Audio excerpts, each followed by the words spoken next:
Hello friends, welcome to my channel. আজকে আমি বানাচ্ছি পনিরের একটা রেসিপি, পনির কোপ্তা। তো এর জন্য কী কী লাগছে আসুন দেখি। আমি নিয়েছি বয়েল পটেটো একটা বড় সাইজের, কেটে সিদ্ধ করে নিয়েছি।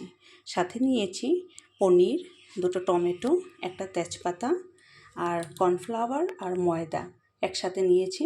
সাথে নিয়েছি কস্তুরি মেথি আর সামান্য ড্রাই ফ্রুটস, এটা কাজু, কিশমিশ এবং বাদাম আছে। এখন আমরা আলুটা ভালো করে ম্যাশ করে পারেন। দেখুন, গ্রেটার দিয়ে করলে ফাইন ম্যাশ হয়ে যায়, তো লামস থাকে না এর মধ্যে।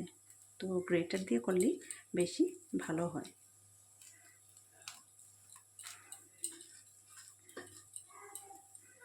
তো হয়ে গেছে। এখন আমরা এর মধ্যে পনিরের টুকরোগুলো দিয়ে দেব।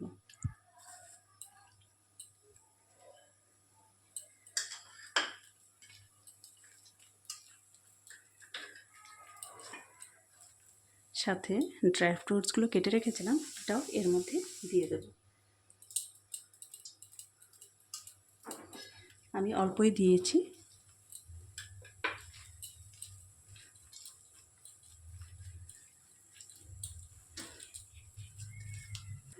সাথে দেব ময়দা আর কর্নফ্লাওয়ার।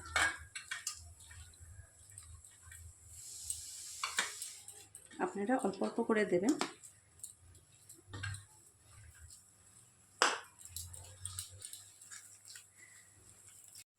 এখন এর মধ্যে আমি হাফ চামচের মতন কাশ্মীরি লঙ্কার গুঁড়া দিয়ে দিচ্ছি, আর সাথে নুন দিয়ে দিলাম আন্দাজ মতো। আমরা ভালো মতন মেখে নিয়েছি। এখন আমি ফ্রাই প্যানটার মধ্যে সাদা তেল দিয়ে দিয়েছি। এখন আমরা ছোট ছোট করে এইভাবে গোল গোল করে কোপ্তার মতন ভেজে নেব। তো তেলটা গরম হয়ে এসেছে, এখন আমরা কোপ্তাগুলো ভেজে নেব।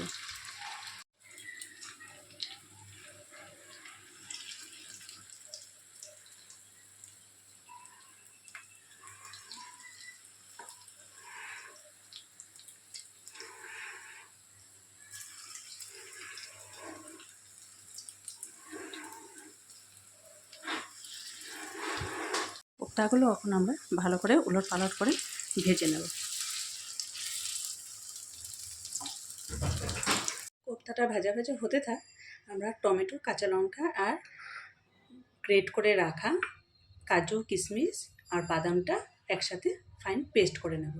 কোপ্তাগুলো আমার ভাজা হয়ে গেছে, এখন এটা আমরা নামিয়ে নেব।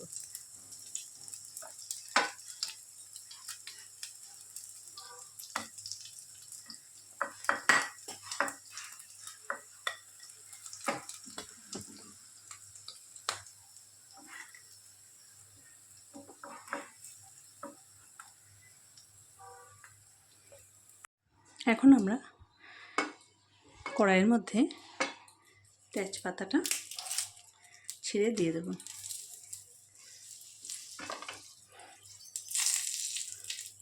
আর সাথে কস্তুরি মেথিটা দিয়ে দেব। আমি 1 চামচের মতন দিয়েছি, সাথে 2-3টা এলাচও দিয়ে দিয়েছি। এখন আমরা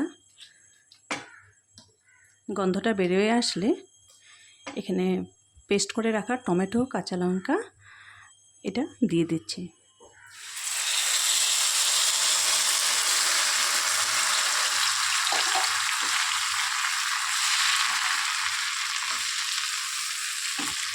হালকা নাড়াচাড়া করে এর মধ্যে কাশ্মীরি লঙ্কার গুঁড়া হাফ চামচের মতন দিয়েছি, হাফ চামচই দিয়েছি, আর সাথে নুন আন্দাজ মতো।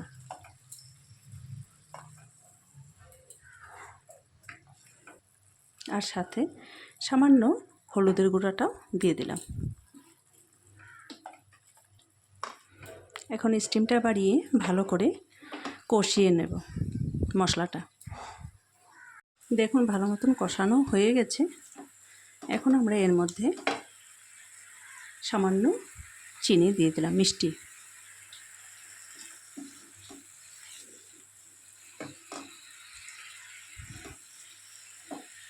এরপর মিক্সি জারটা আমি ধুয়ে জলটা দিয়ে দিলাম।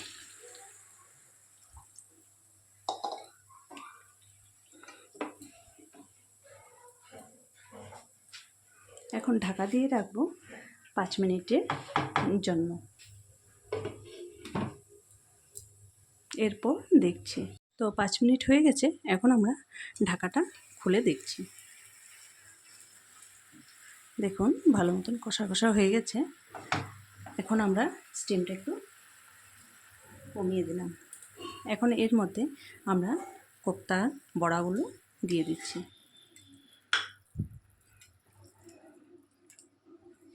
তো বড়াগুলো দেওয়ার 1 মিনিটের মতন নাড়াচাড়া করে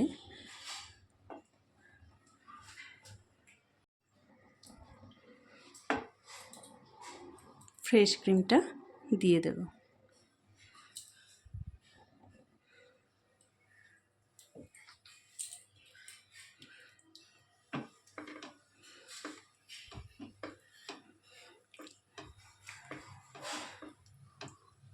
তো আমাদের পনিরের কোপ্তা রেসিপিটা হয়ে গেছে। দেখুন কি দারুণ হয়েছে না?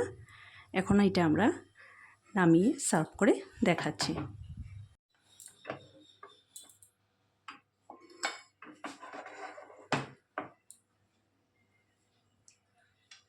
এই পনিরের কোপ্তার রেসিপিটা খেতে খুবই স্বাদ হয়। নিরামিষ দিনে যারা নিরামিষ খায় তাদের জন্য এই রেসিপিটা অনায়াসে এই রেসিপিটা বানিয়ে দেখতে পারেন। দেখুন আমাদের পনিরের কোপ্তা রেসিপিটা রেডি। তো এই রেসিপিটা ভালো লেগে থাকলে প্লিজ বাড়িতে একবার ট্রাই করে অবশ্যই দেখবেন। তো আমার ভিডিওটি ভালো লেগে থাকলে প্লিজ লাইক, শেয়ার এবং সাবস্ক্রাইব করতে ভুলবেন না। থ্যাংক ইউ, ধন্যবাদ।